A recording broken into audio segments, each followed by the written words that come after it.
శ్రమ చేసే అలవాటు మీ అందరికి ఉంది కాబట్టి మీరు ఇక్కడ ఉన్నారా. కానీ శ్రమ చేసేటప్పుడు ఎందుకు చేస్తున్నారు అనేది మర్చిపోకండి. ఈ సమాజానికి ఇది చేస్తానని రోజు రోజు మనసును గుర్తుపెట్టుకోండి.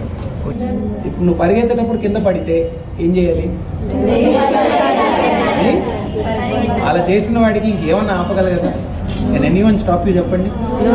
చుట్టూరు కొన్ని మంది వచ్చి నువ్వు అమ్మాయి నీతో అవ్వదు, నువ్వు సేఫ్ ఉద్యోగం తీసుకో, నువ్వు ఇక్కడ బ్యాంక్ ఉద్యోగం రాయి, నువ్వు ఇక్కడ చిన్న ఉద్యోగం తీసుకో, కిరాణా కొట్టు పెట్టుకో, పెళ్లి చేసుకో, నీకు పెద్ద పదవులు ఎందుకు, నీతో ఎలా అవుతుంది, సిటీ వాళ్ళకే ఆ ఉద్యోగాలు, ఇంగ్లీష్ మాట్లాడడం రాదు నీకు, ఇవన్నీ మాట్లాడే వాళ్ళకి మనం ఏం చెప్తాం?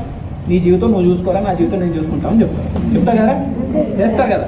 వెనక పడతారా ఎవరన్నా? పాటిస్తారా? బెస్ట్ లక్ రా. మీరు ఎంత ఎదిగితే అంత సంతోషం రా. మాకు మీకు కావాల్సిందంటే మీ ప్రిన్సిపల్ గారు అన్న ముందు నుంచి మీ అండగా ఉన్నారా? 10 సార్లు అన్న చెప్పుంటాడు, సమయం లేక రాలేపోయా, రావాలి సార్ మీరు, రావాలి సార్ మీరు, రావాలి సార్ మీరు. కంప్యూటర్లు పెట్టింది మీ అన్న, ప్రిన్సిపల్ గారితో మాట్లాడి ఇవన్నీ సౌకర్యాలు తెచ్చింది మీ అన్న. నిజంగా ఒక అన్నలాగా ఉన్నాడు రా మీతో. చూడండి బాగా ఎదగాలరా. మీ వయసులో ఒక మొక్కలాగరా మీరు. మొక్క నాటినప్పుడే దానికి నీళ్లు ఎరువిస్తే ఎదుగుతుంది.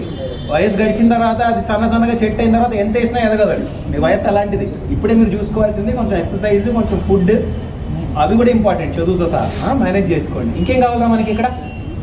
Any other requirement? అంత బాగానే ఉందారా? ఇప్పుడు చెప్పకపోయినా మీ ప్రిన్సిపల్ గారు చెప్పండి, మళ్ళీ చూసి అందించాల్సిందిగా అందిస్తాం. ఓకే? మీరు మాకు ఇచ్చే మాట ఏంటి? అద్భుతంగా చదువుతారు, చిన్న ఆలోచన వద్దు, చిన్న ఆశలు వద్దు, అన్నిటికన్నా పెద్ద పోస్ట్, అన్నిటికన్నా పెద్ద ఉద్యోగం ఏం చేయగలరు, అదే మీ టార్గెట్. అదే మీ టార్గెట్. సరేనా? అందిన తర్వాత ఒక మాట ఇస్తున్నారు, వచ్చి ఒక 10 మందిని ఆదుకొని వెళ్తారని మాట ఇచ్చారు. గుర్తుపెట్టుకుంటారు కదరా? వస్తువులు అక్కడ అందరికీ సంతోషం. మళ్ళీ